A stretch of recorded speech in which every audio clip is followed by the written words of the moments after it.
Begitu juga jodoh. Kalau orang melanggar, kalau orang khawatir sampai nanti kalau keduluan sama orang lain, nanti kalau misalnya ternyata jadian sama si dia atau siapa misalnya, sehingga kita menggunakan cara-cara yang tidak Allah ridhoi. Salah satu caranya adalah main belakang. Main belakangnya menggunakan sihir atau dukun segala macam. Nah ini berarti kita nggak yakin dengan takdir Allah bahwa pasangan itu udah ditulis sama Allah. Kalau waktu kecil dulu suka kayak ngitung-ngitung gitu, nama dia hurufnya berapa, terus nama kita kalau nggak nyambung dipaksa-paksain, ujung-ujungnya nyambung aja pokoknya, gimana caranya. Ini pemaksaan takdir. Pernah nggak sih dulu nulis nama di papan tulis atau hitung-hitung angka atau huruf gitu? Saya dulu pernah dan nggak ada yang berhasil. Yang ditulis waktu masa-masa SMP, SMA gitu nggak ada yang berhasil. Ternyata semua ramalan, semua logika, semua hitung-hitungan itu nggak ngaruh, nggak termasuk kayak horoskop. Kita, ini zodiak dia apa, dia sionya apa, terus apa baca setiap hari, setiap minggu. Minggu ini lo mending nggak usah datang ke rumah dia daripada rame gitu. Justru ramenya gara-gara nggak datang misalnya. Atau ada aja, terus dicoba diramal. Minggu ini bakalan bahagia, ada kejutan datang dalam kehidupan kamu soal masalah percintaan. Kalau baca kayak ramalan gitu kan, yang pertama dilihat kan selain keuangan, percintaan kan, itu langsung dibaca. Wah, ditafakuri, ditadaburi, diulang-ulang, hampir dibaca dalam sholat gitu. Saking semangatnya gitu, diulang-ulang. Quran susah dihafal, kalau itu hafal banget. Nah ini berarti kita nggak yakin bahwa pasangan kita itu udah ditulis di papan tulis takdir di Lauhul Mahfuz, udah ditulis, nggak akan ketukar. Kalau ada yang kita kecengin, yang kita senengin, yang kita pengenin, ternyata jadinya sama orang lain, kita tinggal bilang, oh berarti yang ditulis di papan Lauhul Mahfuz bukan dia. Atau, nah ini ada yang lebih menarik lagi, oh sebetulnya yang ditulis di Lauhul Mahfuz itu bukan cuma saya buat dia, tapi saya dan kamu gitu. Menikah dulu sama orang lain, terus orangnya meninggal gitu ya. Sebelum malam pertama habis akad meninggal, baru nikah sama kita gitu. Bisa juga kan kayak gitu. Banyak banget cerita teman-teman saya yang saya kenal tuh cinta lama bersemi kembali. Itu banyak banget kasus-kasus kayak gitu. Berarti emang takdirnya kayak gitu dari Allah. Sampai ada cerita temen, ini kalau kita ngomongin dengan bahasa sekarang mah pacaran gitu ya. Gak tahu pacarannya udah jauh atau yang pacaran biasa. Diputusin, terus datang orang kedua, jadian 6 bulan kemudian pengen nikah. Pas acara hari pernikahan, orang pertama ini, si cowok pertama ini datang. Itu kan hari yang pesta muduka aku kan, kalau lagu dangdut dulu tuh. Datang dengan wajah yang sedih banget lah, kebayang lah kayak gimana perasaannya pasti. Kayak ketika cinta bertasbih, era cinta gitu kan, hancur-hancurnya tuh pokoknya. Tapi dia kayak pengen nunjukin sejatinya gitu, tetap datang walaupun tercabik-cabik, tergores-gores. Dia datang, terus pas salaman di pelaminan gitu, kebayang kan wajahnya, terus ekspresinya kayak gimana. Terus yang tadinya calon mertua nggak jadi juga ngelihatnya kasihan gitu, sampai ibunya berbisik, maaf ya nak, gitu-gitu. Wah makin nggak jelas aja pokoknya. Ditambah lagi lagunya waktu itu lagu-lagu akustik yang putus cinta gitu. Tahu aja sih si artisnya, si talentnya, tahu aja, tahu kisah mereka lah ya. Ini didramatisir dikit kayak sinetron.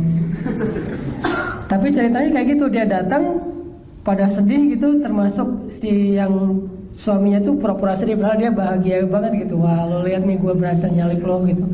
Udah selesai acara itu, udah nggak ada ketemuan lagi, udah beres aja, masing-masing menjaga perasaan.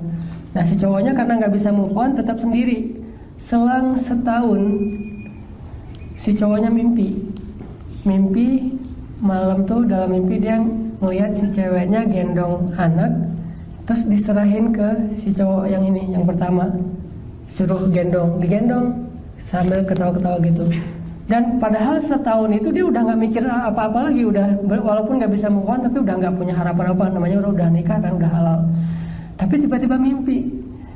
Setelah selesai bangun mimpi, paginya dia dapat berita kalau suami si cewek ini kecelakaan, lagi dirawat di rumah sakit di opname gitu. Selang seminggu kemudian meninggal dunia. Tapi dia pas di rumah sakit nggak datang, cuma dengar kabar doang, nggak datang. Pas meninggal dunia baru dia datang. Ketika udah pasti lah ya, udah fix gitu. pas udah meninggal dunia baru datang dia. Kalau sakit entar lagi juga sembuh, banyak yang kecelakaan sembuh gitu. Tapi pas udah meninggal dia datang sampai ikut ke pekuburan. Nah waktu itu si ceweknya kan nggak boleh diganggu kan ya, masih berstatus masa idah. Waktu itu si ceweknya lagi hamil tua, suaminya meninggal lagi tuh.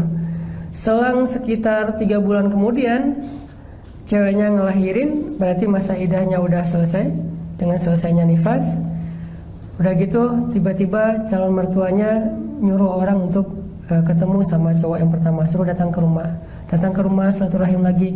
Gak lama kemudian terus teranglah keluarga dari ceweknya minta dia kembali lagi. Akhirnya baliklah dia menikah dengan orang yang dia cintai pertama, tapi dengan status udah punya anak satu, persis kayak mimpinya. Jadi ini kayak Allah skenario kan, dan kehidupan manusia itu kan kayak gitu ya. Walaupun gak selalu lewat mimpi, tapi mimpi itu kadang-kadang kan Allah kayak ngasih kayak ngasih bocoran gitu, ngasih kisi-kisi lah ya. Tapi kadang-kadang gak dikasih kisi-kisi, langsung dikasih kejutan, dan hidup kita kayak gitu. Berarti nggak ada yang ketukar kalau emang Allah udah nulis takdirnya kayak gitu. Tinggal kita ngejalanin aja. Yang penting jangan melanggar hukum Allah. Itu doang sih. Dan nggak perlu juga kita dengki iri sama orang lain. Karena gimana pun kita berusaha, kalau emang takdirnya bukan dia, nggak bisa tuh. Jadi bukan salah teman kita yang nyalip kita duluan, padahal kita ngecenginnya udah 2 tahun. Dia nggak salah, jadi kita jangan melampiaskan ke dia. Jangan nyawa preman pasar terus habisin dia, enggak. Karena bukan salah dia, bukan dia yang nulis takdir. Gimana pun kita berikhtiar atau sebaliknya, kalau emang takdirnya nggak seperti yang kita harapin, nggak akan jadi. Allah yang mentakdirkan cewek ini atau laki-laki ini nikah sama perempuan tersebut.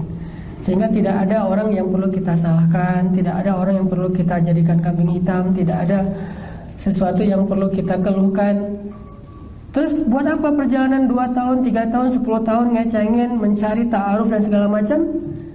Di situ kita belajar tentang banyak hal, salah satunya tentang kebesaran Allah. Jadi poin pertama, Allah bilang bahwa pasangan itu tabir Allah.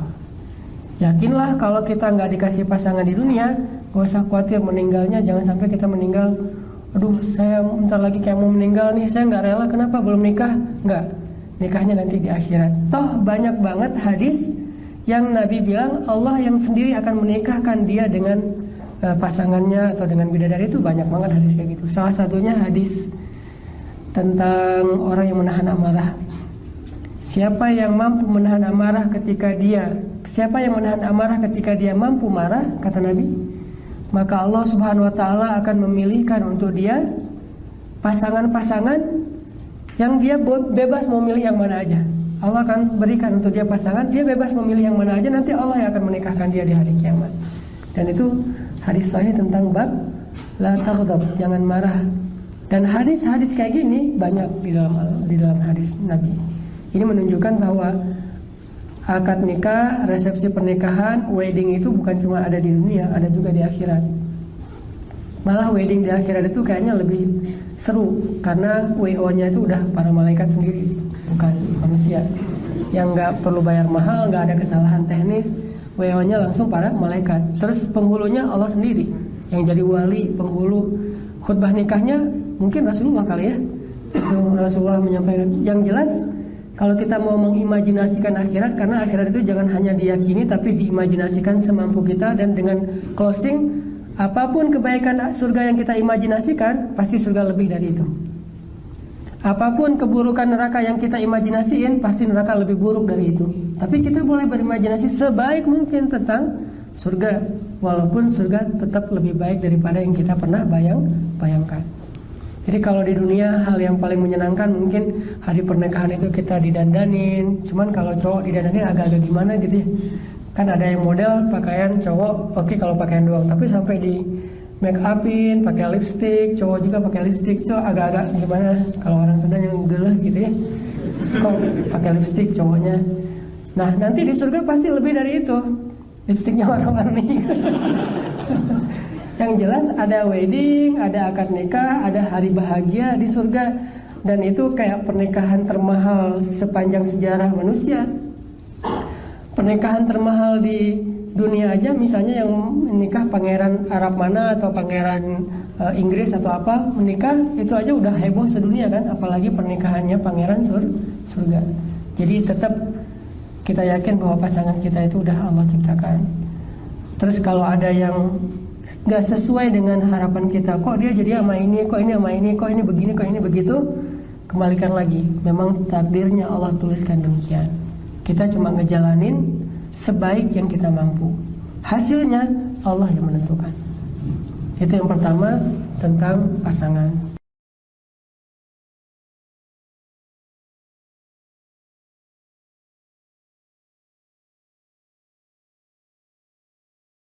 Inggris atau apa, menikah itu aja udah heboh sedunia kan, apalagi pernikahannya pangeran surga. Jadi tetap kita yakin bahwa pasangan kita itu udah Allah ciptakan. Terus kalau ada yang gak sesuai dengan harapan kita, kok dia jadi sama ini, kok ini sama ini, kok ini begini, kok ini begitu, kembalikan lagi, memang takdirnya Allah tuliskan demikian. Kita cuma ngejalanin sebaik yang kita mampu, hasilnya Allah yang menentukan. Itu yang pertama tentang pasangan.